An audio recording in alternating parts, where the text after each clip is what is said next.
అలాగే చెప్పుకున్నట్లయితే పెంచలకోన ఎంతో మందికి, ఎంతో నెల్లూరు వాసులకు ఎంతో సెంటిమెంట్ అయినటువంటి పెంచల నరసింహస్వామిని కూడా ఈరోజు తిరుపతి జిల్లాలో కలిపేటటువంటి ప్రయత్నం అయితే జరుగుతూ ఉంది.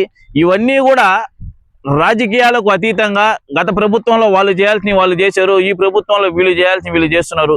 ఇవన్నీ కూడా రాజకీయాలకు అతీతంగా గతంలో మనం చెప్పుకున్నట్లయితే తడ నుంచి తెట్టు వరకు కూడా ఒక సింహంలాగా నెల్లూరు జిల్లా అంటేనే చాలా గొప్పగా చెప్పుకునే వాళ్ళం.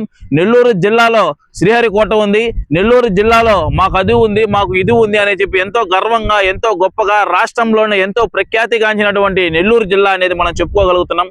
ఇప్పుడు చూసినట్లయితే ముక్కలుగా ఇష్టానుసారంగా దాన్ని డివైడ్ చేసి దేన్ని తీసుకుపోయి తిరుపతి గూడూరుని తీసుకుపోయి తిరుపతిలో కలుపుతా ఉంటున్నారు. ఇటు చూస్తే కందుకూరుని మళ్ళీ ఇచ్చినటువంటి కందుకూరుని తీసుకుపోయి మళ్ళీ ప్రకాశంలో కలిపేశారు. ఇష్టానుసారంగా విభజించి